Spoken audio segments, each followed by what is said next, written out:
17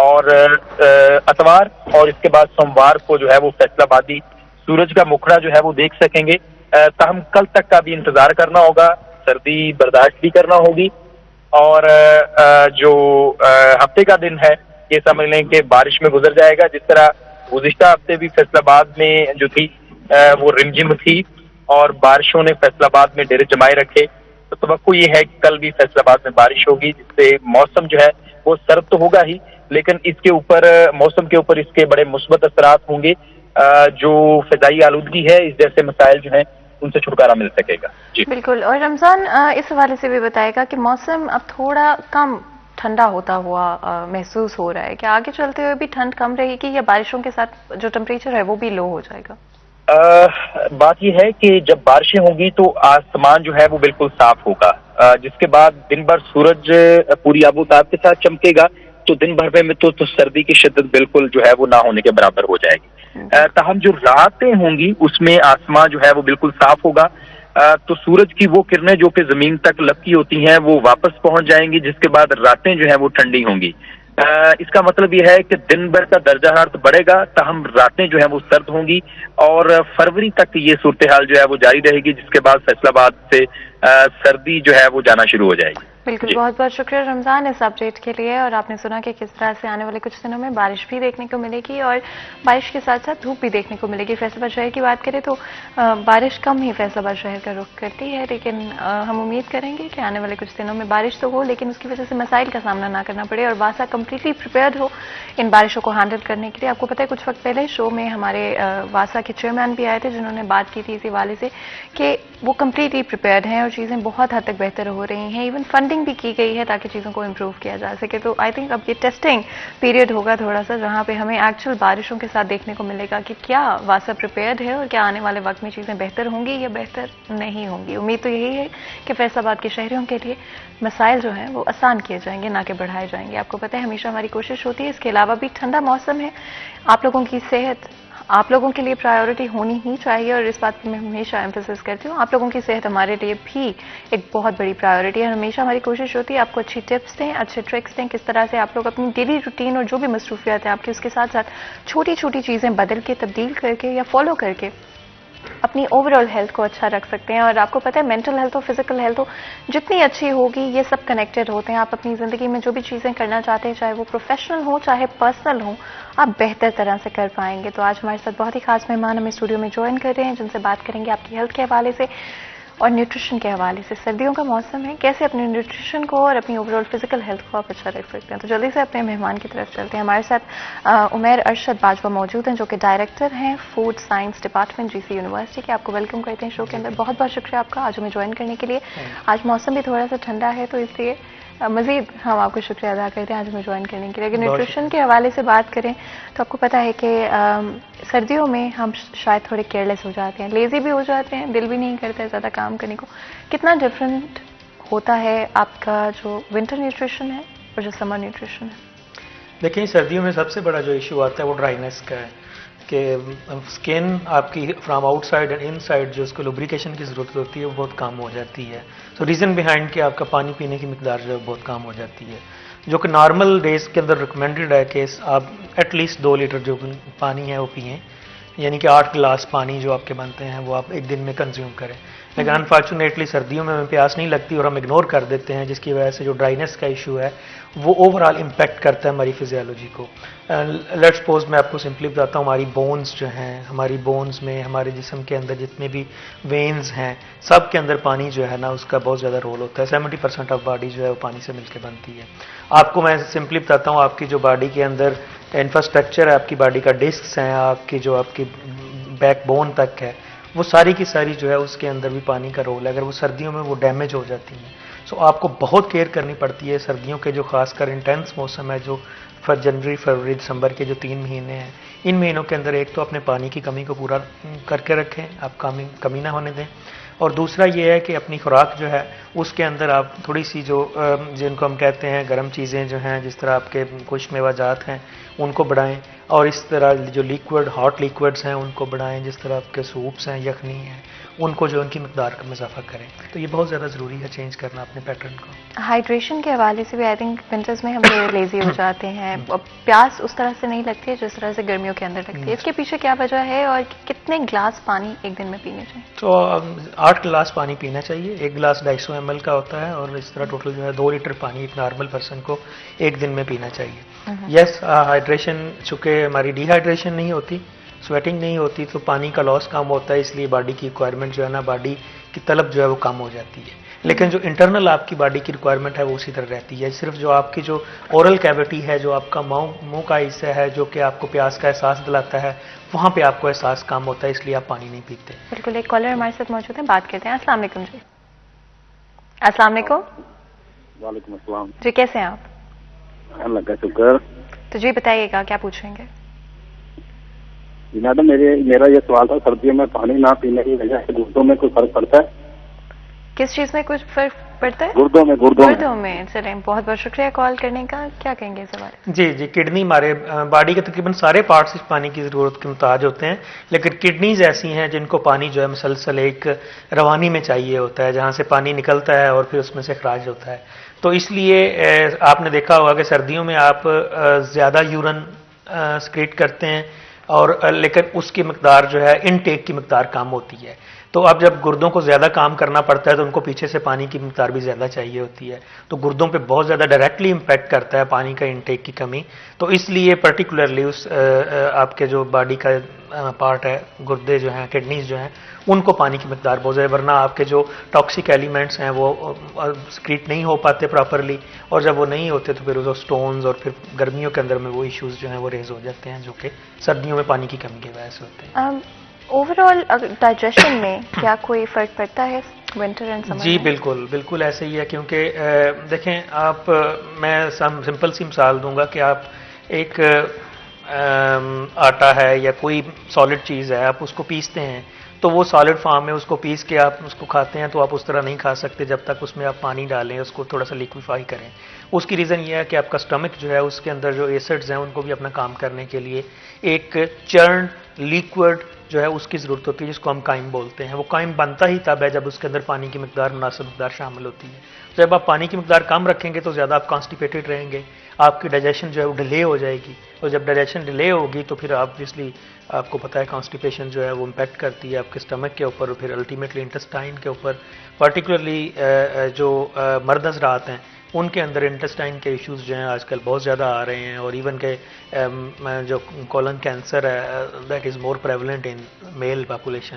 تو وہ کولن جو ہے وہ ہماری جو بڑی آنت ہے جس کو انٹسٹائن، لارج انٹسٹائن بولتے ہیں، اس کا جو آخری سرا ہے ڈیوڈینم کا، وہاں کے اوپر جو ہے وہ ٹیومرز بن جاتے ہیں، جو کہ پرولونگ کانسٹیپیشن اس کی وجہ ہوتی ہے، کیونکہ باڈی کے اندر جو ہے پانی کی کمی کی وجہ سے انٹسٹائن کے اندر جو ہے وہ پراپر ابزارپشن اور پھر ایکسکریشن کا عمل پراپر نہیں ہو پاتا، جس کی وجہ سے پھر وہ جو ہے وہاں پہ زخم ہوتے ہیں، اور ان زخموں کی وجہ سے وہ بڑھتے بڑھتے پھر ایک ٹیومر کی شکل لے لیتے ہیں. تو کولن کینسر اس وقت سب سے زیادہ ینگسٹرز میں 30 to 50 60 اس ایج میں سب سے زیادہ کولن کینسر دنیا کے اندر دیکھا جا رہا ہے. تو ایک تو یہ ہے کہ جب بھی آپ کو اوور کانسٹیپیشن ہو تو اس کو کوشش کریں کہ اس کو ریزالو کریں، میڈیکیٹڈلی کریں یا لیکوڈ کے ساتھ کریں، لیکن آبویسلی آئی ول ریکمینڈ کہ ہم اس کو لیکوڈ آپ زیادہ لیں اور اپنے سالڈ کی مقدار جو ہے تھوڑی کم کریں، تو اس سے آپ کی جو ہے نا وہ لیکویفائی ہوگی انٹسٹائن، اور آپ کا جو ہے نا وہ کولن کینسر سے بچیں گے. اور یہ ان کے سوال کی طرف اگین کڈنی جو ہیں وہ سب سے زیادہ پانی کی ریکوائرمنٹ ان کو ہوتی ہے، تو سردیوں میں کوشش کرنی چاہیے کہ اپنی جتنا آپ پانی اخراج کرتے ہیں اتنا پانی استعمال بھی کریں. انگریڈینٹس کے حوالے سے اگر بات کریں، کیا کوئی ایسے اسپیسیفک انگریڈینٹس ہیں جن کو زیادہ پریفر کرنا چاہیے سردیوں میں؟ لیکن اس سے پہلے کہ آپ جواب دیں، کیونکہ بریک کا وقت ہو رہا ہے، تو ایسا کہتے ہیں پہلے بریک لے لیتے ہیں، بریک کے بعد واپس آئیں گے تو جواب لیں گے ڈاکٹر صاحب سے. تو چھوٹا سا بریک لیتے ہیں، بریک کے بعد حاضر ہوتے ہیں. کہیں مت جائے گا، ہمارے ساتھ رہیے.